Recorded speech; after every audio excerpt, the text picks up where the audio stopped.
Bolehkah saya meminta waktunya? Saya ingin bercerita tentang apa yang saya rasakan akhir-akhir ini di kelas, Bu.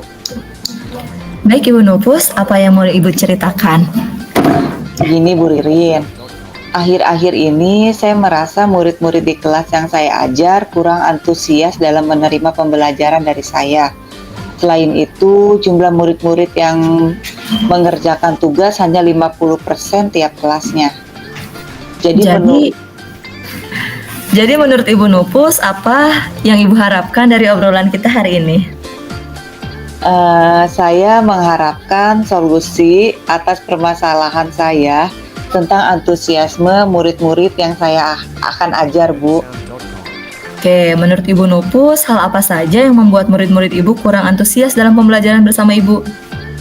Kalau saya ingat kembali, hal-hal yang menyebabkan murid-murid saya kurang antusias adalah yang pertama itu pembelajaran saya sepertinya sedikit membosankan, terlalu monoton. Saya terlalu dominan untuk bercerita di depan murid-murid saya.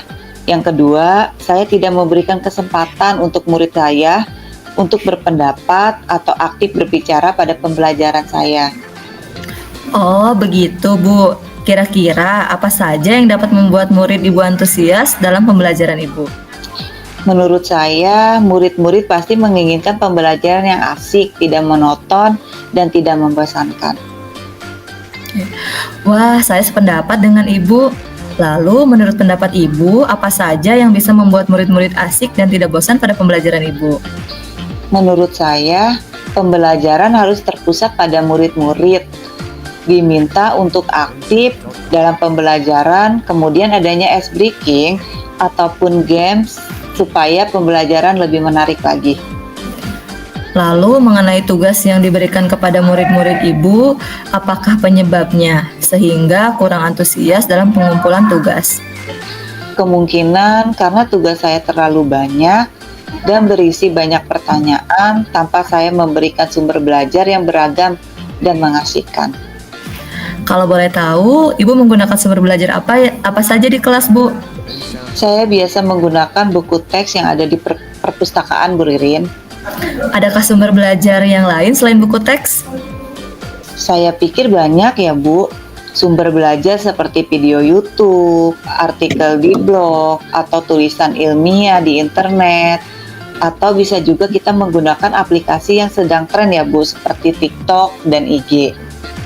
Nah, betul sekali Bu, saya yakin sekali bila Ibu bisa menggunakan berbagai macam sumber belajar, pasti Ibu akan membuat murid-murid antusias dalam pembelajaran. Jadi, sekarang apa rencana Ibu untuk menyelesaikan masalah ini? Rencana saya yang pertama, saya akan merancang pembelajaran yang mengasihkan dengan menggunakan sumber belajar yang beragam, seperti video YouTube dan TikTok. Kemudian yang kedua, saya akan memberikan tugas tidak terlalu banyak. Kemudian bentuk tugasnya juga sesuai dengan minat dan bakat murid-murid saya. Istilahnya saya akan melaksanakan pembelajaran diferensiasi sehingga murid tidak terkesan dipaksa, tapi mereka memang senang mengerjakan tugasnya. Misalnya menggunakan bentuk drama, lagu, puisi, pantun, dan laporan digital. Bagus sekali rencana Ibu, mudah-mudahan berhasil ya Bu. Nah, sekarang apa komitmen Ibu terhadap rencana Ibu? Saya berkomitmen untuk selalu membuat rencana pembelajaran yang mengasihkan, menggunakan banyak sumber belajar untuk eksplorasi materi, sehingga murid-murid saya dapat menjalankan merdeka belajar. Dan saya akan membuat murid-murid saya senang dalam kegiatan eksplorasi materi, tanpa ada unsur paksaan. Akan saya sarankan pemilihan sumber belajar pada murid-murid saya, Bu. Wah, bagus sekali Ibu Nupus. Saya sangat mendukung. Mudah-mudahan semua berjalan lancar ya Bu dan sesuai harapan Ibu. Baik, terima kasih Bu Ririn atas waktunya untuk sharing hari ini. Mudah-mudahan kita semua bisa menjadi guru yang selalu dirindukan oleh murid-murid kita ya. Amin. Oke, mungkin cukup sekian coaching kita siang hari ini. Semoga bermanfaat bagi kita semua ya Bu. Iya Bu Ririn, terima kasih banyak juga. Assalamualaikum Bu Nupus. Waalaikumsalam warahmatullahi wabarakatuh.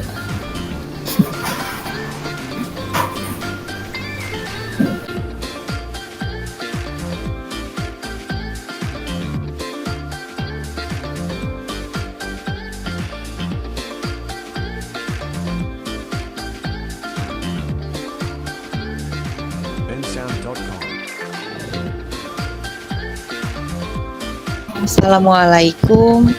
Selamat siang Ibu Ririn, bagaimana kabarnya hari ini? Waalaikumsalam warahmatullahi wabarakatuh. Selamat siang Ibu Nupus. Alhamdulillah kabar saya baik. Kita langsung saja ya ke sesi tanya jawab Bu Ririn. Baik, siap Ibu. Sebelum kita mulai, bagaimana nih perasaan Ibu menjelang sesi coaching kali ini? Ada hal khusus yang ingin Ibu diskusikan atau fokuskan pada hari ini? Sejujurnya saya sedikit merasa tegang Ibu. Beberapa tantangan di pekerjaan membuat saya mencari solusi lebih efektif. Tentu, saya menghargai kejujuran Ibu. Mari kita jadikan sesi ini sebagai ruang untuk menjelajahi solusi bersama.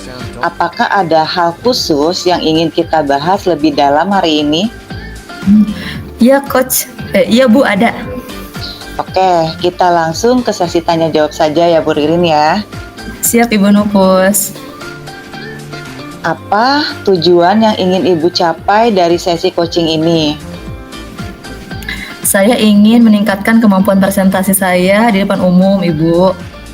Baik, apa definisi tujuan akhir yang Ibu inginkan?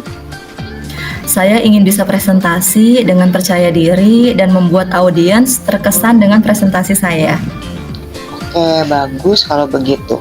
Tapi, apa ukuran keberhasilan yang Ibu inginkan dari sesi coaching ini? Saya ingin bisa presentasi dengan lancar, tanpa rasa gugup, serta mendapatkan feedback positif dari audiens.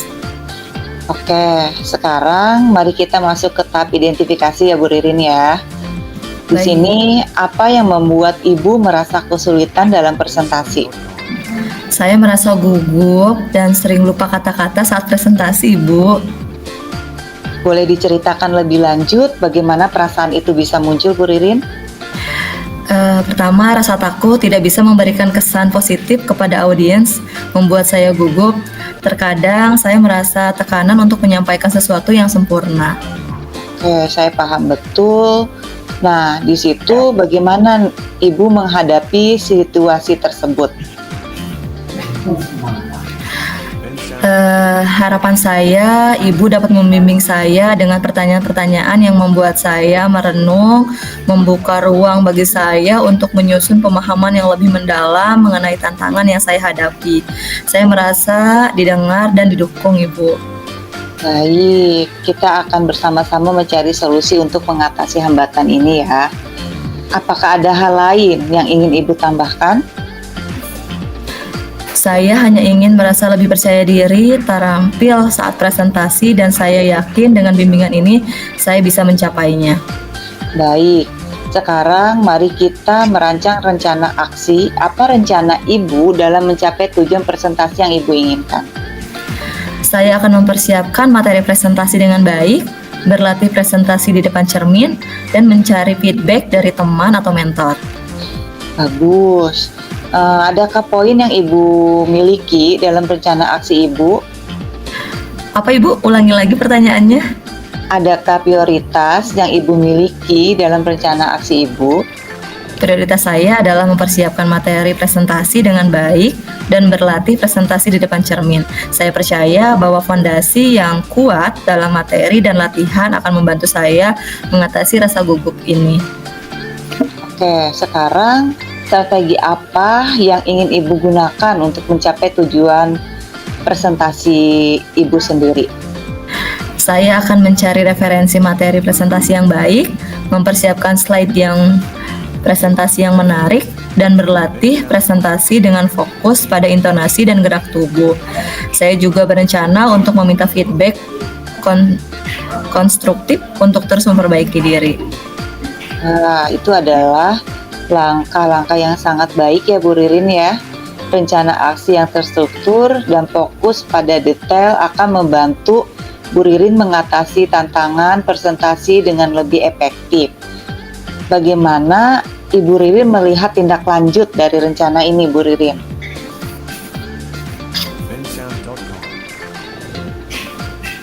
Tindak lanjutnya ya Bu? Iya, Bu Ririn. Oke. Saya berkomitmen untuk mempersiapkan materi presentasi dengan baik, berlatih presentasi di depan cermin, dan mencari feedback dari teman atau mentor. Nah, sekarang siapa dan apa saja yang dapat membantu Ibu dalam menjaga komitmen Ibu? Saya akan meminta bantuan teman atau mentor untuk memberikan feedback dan membantu saya dalam berlatih presentasi. Saya percaya dukungan mereka akan menjadi pendorong motivasi dan pemantik perbaikan.